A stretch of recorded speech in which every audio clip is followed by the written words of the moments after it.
নমস্কার বন্ধুরা, এই বিষয়ে একটা আলোচনা করতে চাই, পার্টিকুলারলি আমরা প্রস্টেট গ্ল্যান্ড নিয়ে।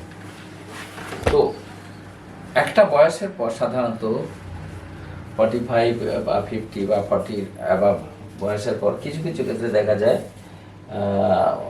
ছেলেদের প্রস্টেট গ্ল্যান্ডটা কিন্তু ছেলেদেরই থাকে। সেইটা কারো কারো বারবার পেচ্ছাপের প্রবলেম এগুলো হতে থাকে, কখনো কখনো পেচ্ছাপের সাথে রক্ত যাওয়া, এই যে জিনিসগুলো থাকে এর মধ্যে, বা পেচ্ছাপের সময় জ্বালা করার প্রচণ্ড বারবার পেচ্ছাপ হয়, এইটা অনেকটাই কিন্তু হতে পারে প্রস্টেটের জন্যে। তো সেই যে প্রস্টেটটা কি সেইটা আপনাদের একটা জানাই।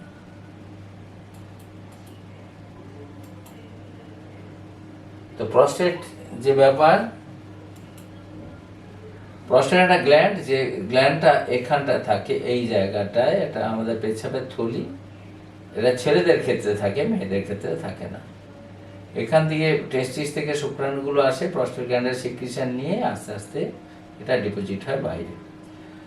এই প্রস্টেট যে গ্ল্যান্ডটা, এই গ্ল্যান্ডটা বয়সের সাথে সাথে অনেক সময় বাড়তে থাকে।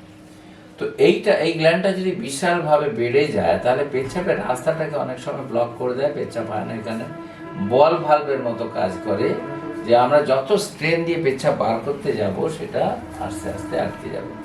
এইবার এর যে প্রস্টেটিক ফ্লুইডটা হয় যখন মেটিং হয় অ্যাডাল্ট হলে, সেই ক্ষেত্রে সেই প্রস্টেটিক ফ্লুইডটা এসে তার এর যে ফ্লুইডটা আমাদের ক্যাপাসিটেশন একটা মানে বাচ্চা আসার ক্ষেত্রে অনেকটা হেল্প করে।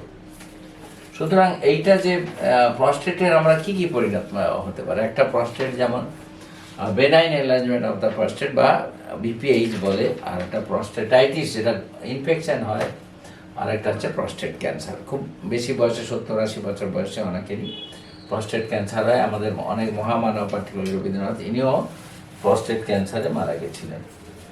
প্রস্টেট বিপিএইচটা এটা বেনাইন কন্ডিশন, মানে এটাতে কিন্তু ক্যান্সার হয় না। এইটা বেশিরভাগ এটাই কিন্তু মেন প্রবলেম।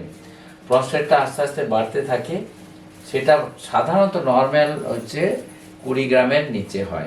ওটা যদি বেশি হয়ে যায় 20 থেকে 40 বা 40, 50, 60 গ্রাম, 100-150 গ্রামও হয়ে যায়, তাহলে বুঝে একটা হিউজ এনলার্জমেন্ট অফ প্রস্টেট, এবং তাদের প্রচুর পরিমাণ অনেক রকম সিমটমস তৈরি হয়।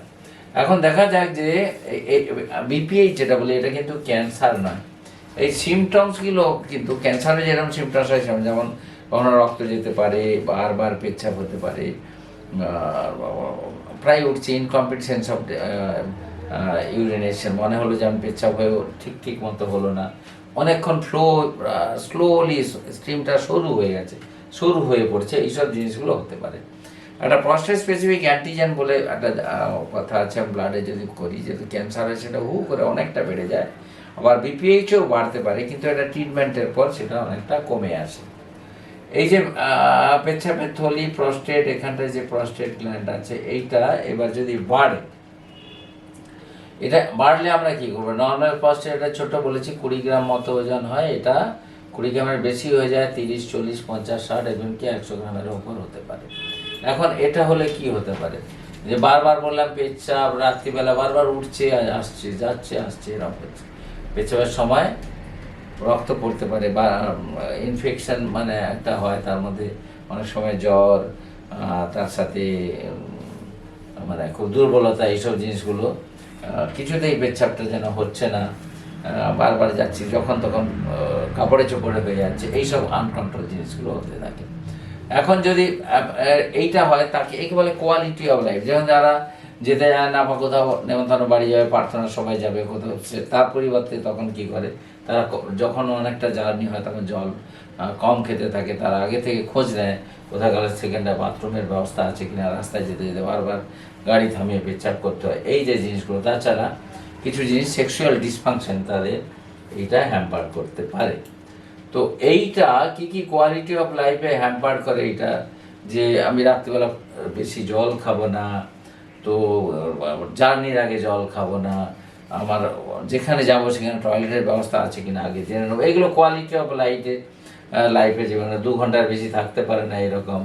এবং কোথাও মুভি দেখতে যাবে, থিয়েটার যাবে, সেখানে আবার দেখে যে বারবার ওঠার ব্যবস্থা আছে কিনা, খুব ভিড়ের মাঝে যেতে চায় না, এটা কোয়ালিটি অফ লাইফে এটা অবশ্যই হ্যাম্পার্ড করে। তো এইটা সাধারণত কি হয়, বেনাইন এনলার্জমেন্ট অফ প্রস্টেট, সেটা দেখা যায় সাধারণত 50% ওভার, যারা 50 বছর ওপর হয়ে গেছে 50% পেশেন্টের জন্য এটা বড় হয়েছে, তার যে এই সিমটমসগুলো দেখা যেতে পারে। এবং 80% অ্যাবাভ 80 ইয়ার্স এদের প্রস্টেট প্রায় বড় হবেই। এতে কি হয়, সাধারণত এগুলো obesity, higher body mass index, তাদের যারা থাকে, যাদের খুব মোটা সোটা হয়, খুব খাচ্ছে, খাওয়া কন্ট্রোল নেই, তাদের ক্ষেত্রে দেখা যায় এইটা একটু বেশি হতে পারে। এইবার আমরা যদি আমরা কি করে ডায়াগনোসিস করবো, একটা এক্সামিনেশন করবো, তার সিমটমসগুলো দেখবো। তাছাড়া প্রস্টেট আমরা একটা পার রেক্টাল এক্সামিনেশন করে দেখি, হাতে ঠেকে অনেকটা বড় হয়ে যায়, ইউরিন মানে ইউরিন একটা রুটিন এক্সামিনেশন করতে পারি, প্রস্টেট স্পেসিফিক অ্যান্টিজেন এইসব কতগুলো টেস্ট করতে পারি, ইউরোফ্লোমেট্রি করতে পারি। এখন দেখা যাক এর ট্রিটমেন্টগুলো কি। ট্রিটমেন্টগুলো অনেকে আছে, মেডিকেল ম্যানেজমেন্ট আছে, এর মধ্যে কিছু হার্বাল কিছু ওষুধ আছে, তাছাড়া আমাদের হিসেবে অ্যালোপ্যাথি হিসেবে আলফা বকার 5 আলফা রিডাক্টেজ ইনহিবিটার, সেসব কতগুলো গ্রুপের ওষুধ আছে, সেই ওষুধগুলো দিলে প্রস্টেটটা অনেক সময় কমে যেতে পারে। এখন যদি তাতেও সিমটমস প্রিভেন্ট না হয় বা প্রস্টেটটা বাড়তেই থাকে, বা পিএসএ প্রস্টেট স্পেসিফিক অ্যান্টিজেন যদি এটা বাড়তে থাকে, তখন আমরা কতগুলো মেথড অফ থেরাপি আছে। এর মধ্যে এতগুলো থেরাপি, লেজার আছে, মাইক্রোওয়েভ থেরাপি, ট্রান্সইউরেথাল মাইক্রোওয়েভ থেরাপি, এইসব যে কতগুলো থেরাপি আছে, এর মধ্যে ট্রান্সইউরেথাল রিসেকশন অফ প্রস্টেট, মানে এখন মাইক্রো সার্জারির যুগ, একটা ছোট ক্যামেরা নল দিয়ে ঢুকিয়ে দেওয়া হয় পেচ্ছাপের রাস্তা দিয়ে, বাইরে কোনো কাটাকুটি দাগ থাকে না, তাতে আমরা ওই কতগুলো ডায়াথার্মি আছে সেগুলো নিয়ে টুকরো টুকরো করে কেটে কেটে ওখান দিয়ে বের করে আনা হয়। তাছাড়া যদি খুব অনেক বড় প্রস্টেট হয়ে যায়, অথবা দেখা যায় যদি প্রস্টেট ক্যান্সারের দিকে থাকে, তখন আমরা অনেক রকম ওপেন প্রস্টেক্টমি আছে, ওপেন র্যাডিক্যাল প্রস্টেক্টমি আছে, তখন পেছাবের থলির সময় যদি ক্যান্সার হয় সব বাদ দেওয়া হয়। এখন যেগুলো দেখা যায় যে আমি ডায়েট বা এইসব মডিফিকেশন করে আজকাল যে এটা হয়, এটা এখন ডিলেমা আছে, এগুলো করা যায় না। তাহলে এখন কি করা যায়, আমরা কতগুলো মেডিকেল থেরাপি করে আমরা দেখবো ক্যারেক্টারিস্টিক যে তার মাঝে মাঝে 6 মান্থলি বা ইয়ারলি এক্সামিনেশন করে দেখবো তার সিমটমসগুলো কমছে কিনা। তাছাড়া সে যদি ফ্যাটি হয়, তার কিছু ডায়েট মডিফিকেশন করব, আর এইগুলো দেখবো, কিছু মেডিকেশন আছে সেগুলো দিয়ে দেখবো, তার সাইড এফেক্টসগুলো যদি ইনটলারেবল হয়, সিমটমস যদি না করে, তখনই আমরা পরবর্তী ক্ষেত্রে দেখবো যে তার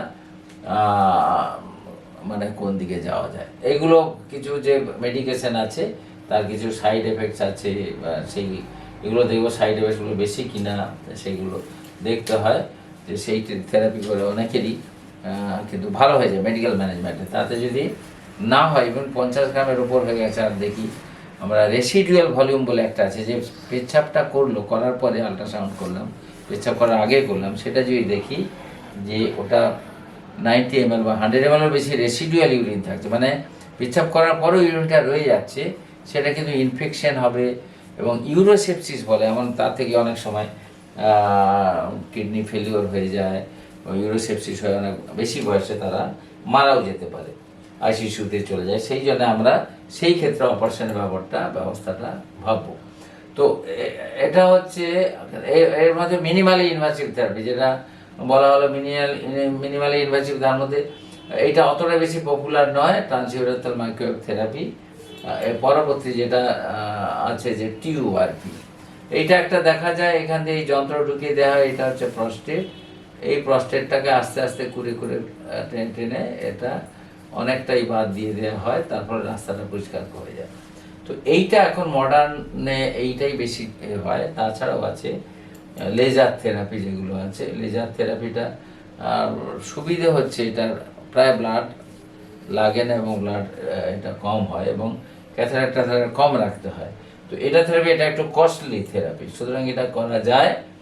আর তাছাড়া রইল ইনভাসিভ থেরাপির মধ্যে ওপেন প্রস্টেটেক্টমি, সাধারণত দুটো মেথড আছে, একটা মিলিন্স বলে, একটা ফ্রেয়াস মেথড বলে।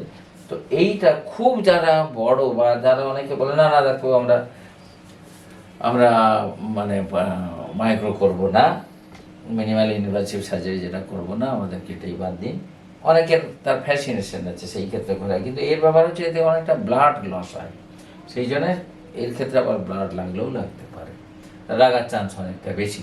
সেই জন্য ওপেন প্রস্টেটেক্টমি এই ক্ষেত্রে হয় না, একমাত্র যদি দেখা যায় যাওয়ার সময় ক্যান্সারের দিকে চলে গেছে তখন অবশ্যই বড় করে ওপেন প্রস্টেটেক্টমি করতে হবে। এখন রোবোটিক সার্জারি বেরিয়েছে, রোবটের মাধ্যমে করা যায়, খুব কস্টলি ঠিকই, কিন্তু খুব ফাইন, যেটা র্যাডিক্যাল প্রস্টেটেক্টমি বলে, সেই ক্ষেত্রে রোবটে যদি করা যায় তাতে অনেকটাই ব্লাড কম লস হয় এবং খুব ভালো অপারেশন হয় সেটা। যাই হোক, এই ওপেন প্রস্টেট, এই যে প্রস্টেট বা এ নিয়ে একটা আপাতত বললাম, কারণ এখন যে ফ্যামিলি যদিও নিউক্লিয়ার আল্ট্রা নিউক্লিয়ার ফ্যামিলির দিকে এগোচ্ছে, তবু প্রায় প্রতি ফ্যামিলিতে কিছু না কিছু বয়স্ক মানুষ আছে, বা যারা বয়স্ক মানুষদের রাখতে পারে না, বৃদ্ধাশ্রমের দিকে যায় রাখে, তাদেরও যে এই প্রবলেমগুলো হয়, তাদের দিকে নজর দিলে দেখা যাবে যে প্রস্টেটের একটা প্রবলেম থাকে, এবং সেটাও একটা কারণ যে তাদের এন্ড স্টেজ রেনাল ডিজিজ, মানে এমন হয়তো কিডনি ডিজিজের দিকে যাচ্ছে, কারোটা মানে ডায়ালিসিসের দিকে চলে যাচ্ছে, সেইটা আছে কিনা আগে ইনভেস্টিগেশন করা দরকার। আপনাদের সবাইকে ধন্যবাদ এই জন্য যে আমাদের হেলদি কিডনিটা হোক। আমার কিডনি যত রকম রোগ হয় তার মধ্যে স্টোনস একটা কারণ। আমার যদি ভিডিওটা দেখতে থাকেন দেখবেন স্টোনস কেন হয় কিডনিতে, তার প্রতিকার কি, সবগুলোই বলা আছে। আর তাছাড়া একটা পলিসিস্টিক কিডনি, এটা কারো উপর হাত নেই, এটা জন্মগত।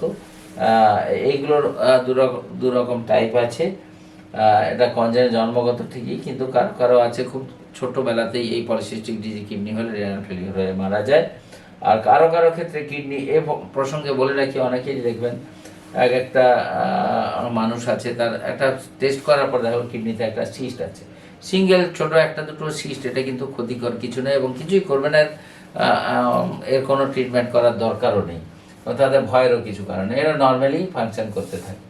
আমাদের ব্যাপার হচ্ছে যখন বড় বয়স্ক মানুষ হয়, বা অনেক সময় পিউবার্টাল এজে যারা একটা বাচ্চা থেকে একটা অ্যাডাল্টহুডের দিকে যাচ্ছে, এদের ছেলে হোক মেয়ে হোক, প্রত্যেকেরই কিডনি যে সিস্টেমটা, excretory system, renal excretory system, সেই সিস্টেমটা কিন্তু চেক আপ করাটা জরুরি। তার মধ্যে কোথায় কোনো অ্যাবনর্মালিটি আছে কিনা, এই যে নর্মাল কিডনি থেকে ইউরেটার হয়ে এখানে ব্লাডারের মধ্যে পেচ্ছাপটা জমে, তার পেচ্ছাপটা জমে সেখান থেকে বাইরে যায়, এই ট্র্যাক্টের মধ্যে এটাকে অ্যাসেসমেন্ট করাটা খুব জরুরি।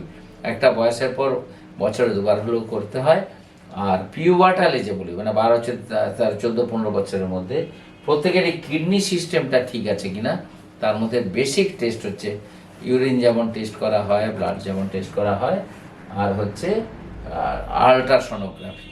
এবং বুঝলে ডাক্তারবাবু কখনো সিটি স্ক্যান, আইভিউ, এইসব কতগুলো, বা ডিটিপি রেনাল স্ক্যান যেগুলো আছে, সেই রেনাল স্ক্যান ট্যানগুলো করা হতে পারে। এটা করলে তার এক্সক্রিটরি সিস্টেমটা যেটা ঠিক আছে কিনা এটা জানা খুব জরুরি। এগুলো, এই বার্তাটা দিলাম।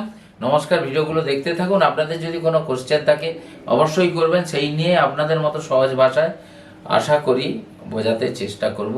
আপনারা কিছুটা বুঝলে অবশ্যই আমাদের অনেক ট্রিটমেন্টের সুবিধে হয়, এবং খুব ডেঞ্জার লেভেলে যাওয়ার আগে, একদম মানে এন্ড স্টেজ রেনাল ডিজিজ যেটা বলি, ডায়ালিসিস সব যাওয়ার আগে, তাহলে অনেকটাই আপনারা বুঝতে পারবেন কখন ডাক্তারের কাছে আসতে হবে।